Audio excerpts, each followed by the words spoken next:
Welcome to Jacqueline's craft world. ഇന്ന് നമ്മൾ ഈ കാർഡ്ബോർഡ് വെട്ടി വെച്ചിട്ടുള്ള ഒരു ഐറ്റം ഉണ്ടാക്കാൻ പോണേ. എൻ്റെ മോൾ ഇവിടെ കിണങ്ങി നിൽക്കുന്നുണ്ട്. അവൾക്കൊരു ഹായ് പറയണം. ഹായ് പറയേ. അപ്പോൾ അവൾക്ക് കുറച്ച് സമാധാനം കിട്ടി. ഇനി ഉണ്ണീനായിട്ട് പോയി തല്ലുപിടിക്കോട്ടെ. അപ്പോൾ നമുക്ക് ഇനി നേരെ വീഡിയോ കണ്ടാലോ. നമുക്ക് ആദ്യം തന്നെ ഇങ്ങനത്തെ ഒരു പിഞ്ഞാണ് ആവശ്യമാണ്. അത് അടുക്കളയിലേക്കാണ്. കുറച്ച് പഴയ പാത്രമായാലും കുഴപ്പമൊന്നുമില്ല.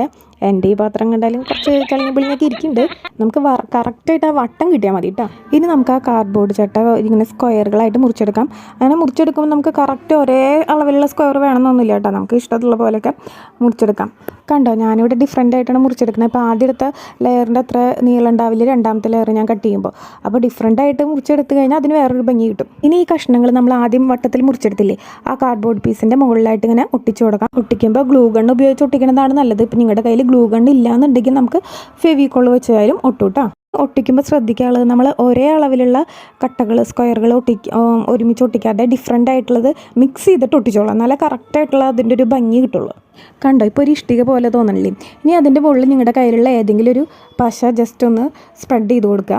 ഇനി ആ പശയുടെ മുകളിലായിട്ട് നമുക്ക് ഈ ടിഷ്യൂ പേപ്പർ ഇങ്ങനെ വെച്ച് കൊടുക്കാം.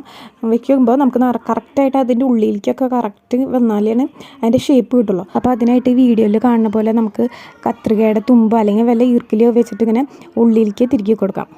എന്തിനാ ഇങ്ങനെ ടിഷ്യൂ പേപ്പർ ഒട്ടിക്കണമെന്ന് വെച്ചിട്ടുണ്ടെങ്കിൽ നമ്മളിനി ഇതിൻ്റെ മുകളിൽ പെയിൻ്റ് അടിക്കും. അപ്പോൾ ആ പെയിൻറ്റിൻ്റെ കറക്റ്റ് കളർ കിട്ടാൻ വേണ്ടിയിട്ടാണ്. നമ്മൾ എന്ത് സാധനമായാലും വൈറ്റ് പ്രതലത്തിൻ്റെ മുകളിൽ അടിക്കുമ്പോൾ നമുക്ക് എല്ലാത്തിൻ്റെയും കറക്റ്റായിട്ടുള്ള കളർ അറിയാൻ പറ്റും. ഇനി നമ്മൾ ഇഷ്ടികയുടെ കളറിലുള്ള പെയിൻറ്റാണ് അടിക്കണത്. ഇത് ഇവിടെ ഞാൻ യൂസ് ചെയ്തേക്കുന്നത് ആക്രിലിക് പെയിൻറ്റാണ്. അത് നമുക്ക് അടുത്തുള്ള ഷോപ്പിലൊക്കെ ഇവിടെ പോയി ചോദിച്ചാലും കിട്ടുന്നതാണ്. അപ്പോൾ അത്ര വലിയ വിലയൊന്നുമില്ല കേട്ടോ, എക്സ്പെൻസീവ് ഒന്നുമല്ല. കണ്ടില്ലേ, ഇപ്പോൾ നമ്മുടെ ഇഷ്ടികയുടെ ഒരു നാച്ചുറൽ ലുക്ക് തോന്നണില്ലേ. നമുക്ക് ക്ലേ ഉപയോഗിച്ചിട്ട് ഹോം സ്വീറ്റ് ഹോം ഉണ്ടാക്കണം. അതിന് വേണ്ടിയിട്ട് ഞാനിവിടെ വീട്ടിലുണ്ടാക്കിയ ക്ലേ തന്നെയാണ് യൂസ് ചെയ്യുന്നത്. ഇനി എങ്ങനെയാണ് ഹോം മെയ്ഡ് ക്ലേ ഉണ്ടാക്കണമെന്ന് അറിയണമെന്നുണ്ടെങ്കിൽ ജസ്റ്റ് ഒന്ന് കമൻറ്റ് ചെയ്താൽ മതി. അപ്പോൾ ഞാൻ നെക്സ്റ്റ് വീഡിയോ വീട്ടിലെങ്ങനെയാണ് ക്ലേ ഈസി ആയിട്ട് ഉണ്ടാക്കാൻ പറ്റുന്നതെന്ന് കാണിക്കാം. ഇനി ആ ക്ലേ നമ്മൾ ഹോം സ്വീറ്റ് ഹോം ഇതിൻ്റെ മുകളിലായിട്ട് ഇങ്ങനെ അഡ്ജസ്റ്റ് ചെയ്ത് വെച്ച് കൊടുക്കുക. 10-15 മിനിറ്റ് കൊണ്ട് ആ ക്ലേ ഡ്രൈ ആവും. അപ്പോൾ നമ്മുടെ ഹോം സ്വീറ്റ് ഹോം റെഡിയായി. ഇനി നമ്മൾ ഉണ്ടാക്കി വെച്ച ക്ലേ നമ്മൾ ആ ഇഷ്ടികയുടെ മുകളിൽ ഒരു ഗ്ലൂ ഗൺ ഉപയോഗിച്ചിട്ട് ഒട്ടിച്ചു കൊടുക്കാം. ഇങ്ങനെ ഒട്ടിക്കുമ്പോൾ അത് ഞാൻ വെറുതെ ജസ്റ്റ് നേരെ ഒട്ടിച്ചു പോയെന്ന് മാത്രം. നിങ്ങൾ ഒട്ടിക്കുമ്പോൾ നിങ്ങളുടെ കലാവിരുദിനൊക്കെ അനുസരിച്ച് നല്ല അടിപൊളിയായിട്ടൊക്കെ ഒട്ടിച്ചോളട്ടോ. ഇനി നിങ്ങൾക്ക് ഇതിൻ്റെ മുകളിൽ ഏതെങ്കിലും ഒരു കളർ കൊടുക്കാം. ഞാനിവിടെ ബ്ലാക്ക് കളറാണ് യൂസ് ചെയ്യണത്.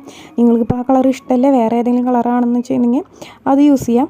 പക്ഷേ എനിക്ക് തോന്നുന്നു കുറച്ചും കൂടി ഇതൊന്ന് സ്യൂട്ടാവുക, ഒരു ക്ലാസ്സിൽ ലുക്ക് കിട്ടാനായിട്ട് ബ്ലാക്ക് കളർ നല്ലതെന്ന് തോന്നുന്നു. ഇനി ഇതുപോലെ കുറച്ച് ക്ലേ എടുത്തിട്ട് നമുക്ക് അതിൻ്റെ ഉള്ളിൽ റെഡ് കളർ അടിച്ചു കൊടുക്കാം.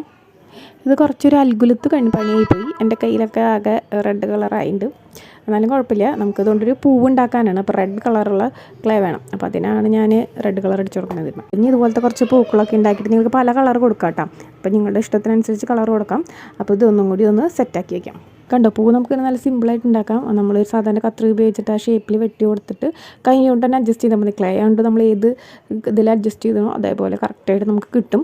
അപ്പോൾ നമുക്കിതുപോലെ പലതരത്തിലുള്ള പൂക്കളും അതുപോലെ തന്നെ ഇങ്ങനെ മറ്റേ ലവിൻ്റെ ചിഹ്നവും ഒക്കെ നമുക്ക് ആക്കിയിട്ട് ഇതിൽ ഒട്ടിച്ച് വെക്കാം. ഇനി ഇതിൻ്റെ ഫൈനൽ ലുക്ക് എന്ന് പറയുന്നത് നല്ല സൂപ്പറായിരിക്കും. അപ്പോൾ ഇനിയിപ്പോൾ ഇതുപോലത്തെ കാർഡ്ബോർഡ് ബോക്സൊക്കെ കിട്ടുകയാണെങ്കിൽ ആരും ഇത് കളയാനും തികച്ച് വെക്കാനും നിൽക്കണ്ട. എല്ലാവരും ഇതൊന്ന് വീട്ടിൽ ട്രൈ ചെയ്ത് നോക്കണം. അപ്പോൾ ഇഷ്ടമായി കഴിഞ്ഞാൽ ലൈക്ക് ചെയ്യാനും സബ്സ്ക്രൈബ് ചെയ്യാനും മറക്കല്ലേ.